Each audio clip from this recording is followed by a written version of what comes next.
Assalamualaikum warahmatullahi wabarakatuh. Saya Balkis Marta Lestari dan teman saya Sylvia Nur Hasanah dari Universitas Muhammadiyah Tangerang, jurusan Pendidikan Guru Sekolah Dasar, Fakultas Keguruan Ilmu Pendidikan akan melakukan uji praktik terhadap pembelajaran IPA di sekolah dasar dengan uji praktik sebagai berikut.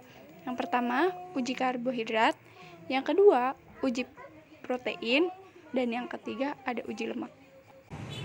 Assalamualaikum warahmatullahi wabarakatuh. Hai, nama saya Balkis Marta Lestari dengan NIM 2086206 dari kelas 3E PGSD Pendidikan Guru Sekolah Dasar Fakultas Keguruan Ilmu Pendidikan dari Universitas Muhammadiyah Tangerang. Pada video kali ini saya akan menjelaskan tugas saya, yaitu praktikum IPA di pembelajaran sekolah dasar kelas rendah. Praktikum IPA yang saya jelaskan kali ini yaitu uji terhadap karbohidrat, yang kedua uji terhadap protein, dan yang terakhir uji lemak. Selamat menyimak videonya. Untuk uji karbohidrat, bahan dan alat yang akan kita gunakan yaitu seperti margarin, tahu putih, putih telur yang sudah direbus, pisang, biskuit, tepung terigu, kentang, gula pasir, nasi, betadin, apel, piring atau tatakan saji, dan yang terakhir ada kertas label. Di sini kami akan melakukan praktek uji karbohidrat dengan bahan-bahan sebagai berikut. Yang pertama ada margarin, pisang, telur, biskuit regal, betadin, kentang, tahu, tepung terigu, gula, nasi, dan juga apel. Ini merupakan bahan-bahan yang belum ditetesi oleh betadin sebagai uji praktek uji karbohidrat. Setelah ini kami akan meneteskan betadin ke bahan-bahan sebagai berikut.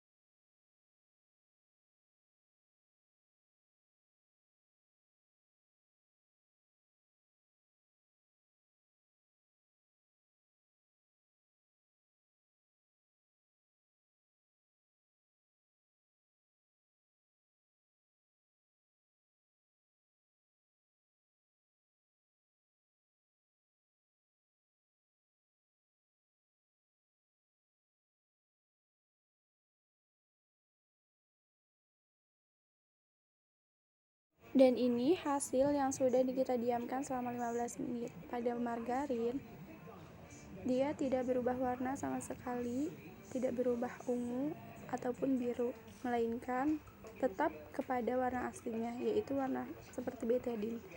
Pisang pun sama dengan margarin. Ada biskuit terjadi perubahan warna, yaitu agak sedikit biru. Kentang terjadi perubahan warna yang sangat amat pekat, yaitu ungu pekat. Tahu tidak memiliki perubahan warna, begitupun telur. Terigu memiliki perubahan warna, yaitu menjadi warna biru. Pada nasi terjadi perubahan warna ungu yang sangat pekat. Gula tidak berubah warna sama sekali. Kesimpulan pada uji karbohidrat yang telah kita lakukan yaitu bahan makanan yang mengandung karbohidrat di dalamnya akan mengalami perubahan warna asli setelah ditetesi dengan cairan betadin. Warna ungu pekat merupakan bahan makanan yang memiliki kadar karbohidrat yang sangat tinggi, misalnya pada nasi dan kentang. Warna biru tua pada bahan makanan yaitu mengandung karbohidrat sedang, misalnya pada bahan makanan terigu dan biskuit. Uji lemak. Pada uji lemak ini, bahan dan alat yang kita butuhkan yaitu margarin, singkong, seledri, wortel, kemiri, biji kacang tanah, biji jagung kering, santan, minyak, air, dan piring. Untuk Selanjutnya kita akan melakukan uji praktek, yaitu uji praktek lemak. Bahan-bahannya yaitu ada air, ada margarin, singkong, seledri, pepaya, kemiri, biji jagung kering, kacang tanah, 5 butir kacang tanah, santan kelapa, wortel, minyak, dan selanjutnya yang terakhir ada susu. Dan ini keadaan bahan-bahan yang sudah kita tempelkan di kertas kopi. Untuk menunggu hasilnya, kita akan menunggu 10-15 menit. Dan ini beberapa keadaan dari bahan-bahan yang telah didiamkan selama 15 menit. Yang pertama ada wortel. Dalam cairan wortel ini tidak meninggalkan bekas cairan sama sekali. Diraba pun tidak meninggalkan bekas. Balikin sil.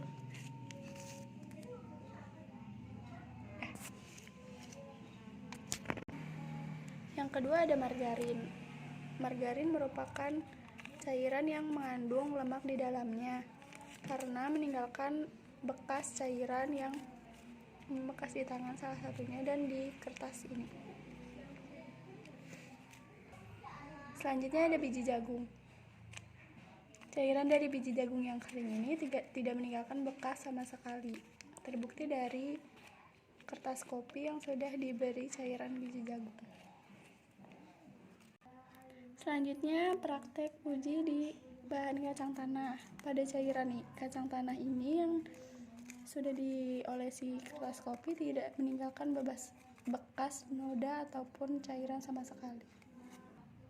Selanjutnya ada uji coba praktek pada air. Cairan air tidak mengandung lemak ataupun noda lemak yang tertinggal pada kertas kopi. Selanjutnya ada seledri. Pada uji coba lemak, di seledri ini tidak meninggalkan bekas noda ataupun cairan lemak pada kertas kopi. Selanjutnya ada uji coba lemak pada singkong kering. Pada singkong kering ini tidak meninggalkan cairan noda ataupun lemak pada kertas kopi. Selanjutnya uji coba pada kemiri. Pada cairan kemiri yang telah ditumbuk halus, cairannya mengandung lemak dan meninggalkan bekas noda pada kertas kopi. Selanjutnya praktek uji lemak terhadap minyak goreng. Pada minyak goreng ini cairan pada kertas kopi yang sudah dilumuri minyak goreng ini sangat mengandung cairan lemak dan sangat membekas di tangan maupun kertas kopinya. Selanjutnya ada cairan pepaya. Cairan pepaya ini tidak meninggalkan bekas sama sekali, tapi mohon maaf karena ini terpegang oleh lemak yang tadi saya pegang. Selanjutnya kami melakukan uji coba lemak terhadap cairan susu. Pada cairan susu ini meninggalkan sedikit noda lemak yang tertinggal di kertas kopi. Dan yang terakhir ada santan. Pada cairan santan ini sangat meninggalkan bekas lemak ataupun noda pada kertas kopi yang telah kami teteskan santan. Yang terakhir yaitu kita akan uji praktek, yaitu uji lemak. Bahan dan alatnya yaitu ada lilin, korek api, daging ayam, tempe, roti, kangkung, seledri, dan bulu ayam, dan yang terakhir ada telur. Selanjutnya kita akan melakukan proses uji praktek terhadap uji protein, yaitu membakar bulu ayam. Baunya seperti apa? Baunya seperti sangit yang daging-daging yang dibakar. Selanjutnya akan kita bakar kangkung sebagai pembanding.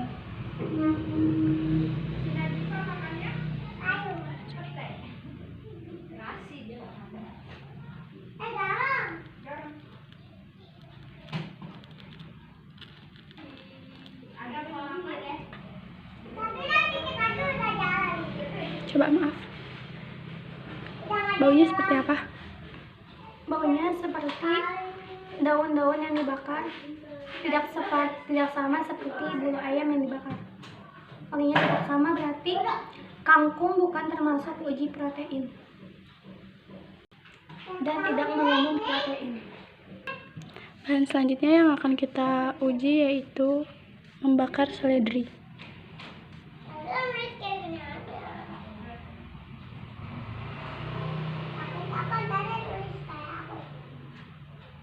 Ya. Seledri juga tidak mengandung protein karena ini bau daun seledri sama seperti daun kangkung yang dibakar daun. Baunya seperti daun yang dibakar. Selanjutnya yaitu kita akan memproses pembakaran daging ayam.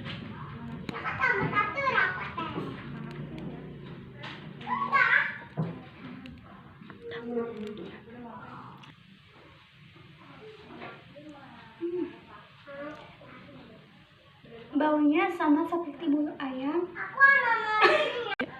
Ini daging ayam dan baunya sama seperti bulu ayam, maka yaitu ini mengandung protein.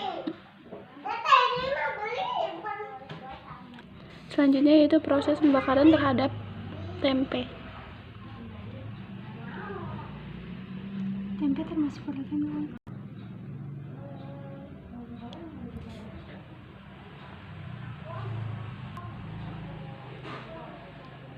Ya. Baunya kayak sangit-sangit, tapi baunya tidak sama seperti bulu ayam, tapi sama dengan daging yang tadi kita bakar.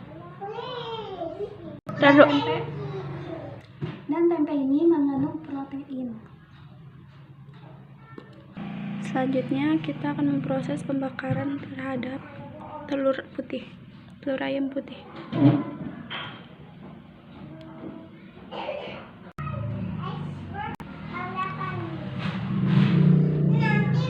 Bau telur seperti bau-bau sangit dan baunya sama seperti bulu ayam dan seperti tadi daging dan tempe yang kita bakar. Telur ini mengandung protein. Dan bahan yang terakhir yang akan kita uji yaitu adalah roti tawar.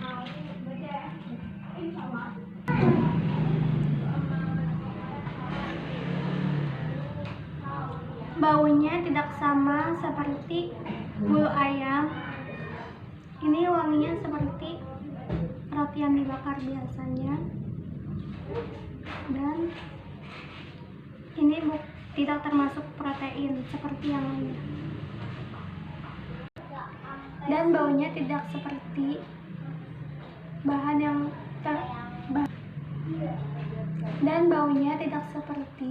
yang mengandung protein lainnya.